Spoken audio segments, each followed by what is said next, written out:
নমস্কার, আপনারা দেখছেন আপনার খবর আপনার খবর।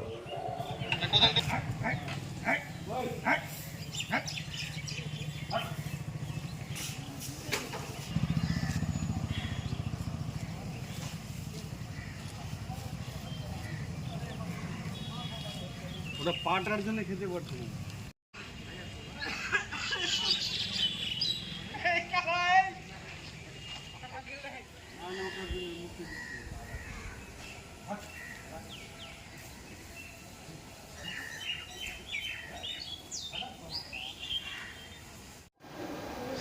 সেটা ঘটনা কী হয়েছে এটা তো আমার জানা নাই, এটা বিষয়ে আমার জানা নেই। আমি জানি আমি শামসিতে লোকালে ব্যবসা করি, শুধু শামসিতেই একদিন, বাকি আমি ব্যবসা কোনো আর বাইরে আমি কোনো ব্যবসা করি না।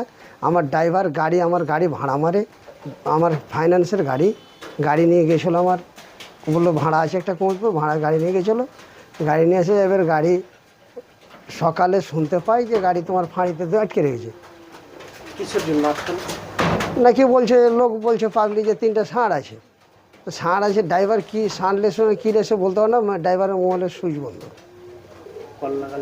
হ্যাঁ, সুইচ অফ। সব ব্যাপারে আমি কোনো কিছু জানি না। আপনার নাম? আমার নাম আমির হোসেন, শামসি অঞ্চল তৃণমূল কংগ্রেস মেম্বার আমির হোসেন।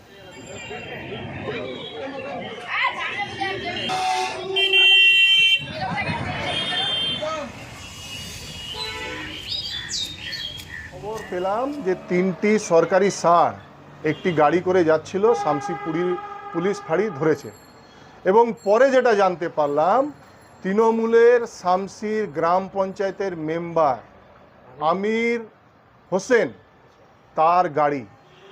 এবং এটা একটা জেনে রাখা উচিত, আমরা সবাই জানি এই আমির বাবু কিন্তু গরুর ব্যবসার সঙ্গে যুক্ত। আমাদের অঞ্চল থেকে, বিহার থেকে সরকারি ষাঁড় গরু কিন্তু রীতিমতন চুরি হয়ে যাচ্ছে এবং বাংলাদেশ পাচার হয়ে যাচ্ছে। তো আজকে কি এই গরুটা বাংলাদেশে পাচারের কি একটা পরিকল্পনা ছিল?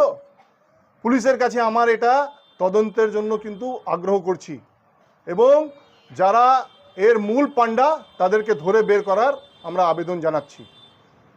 আজকে তৃণমূলের তাবড় নেতা যারা আজকে তিহার জেলে আছেন, অনুব্রত মণ্ডল গরু পাচারের সঙ্গে যুক্ত আছেন। তো এটা সাফ ইঙ্গিত হচ্ছে তৃণমূলের নেতা ওপর থেকে নিচে অবধি সবাই গরু পাচারের সঙ্গে যুক্ত।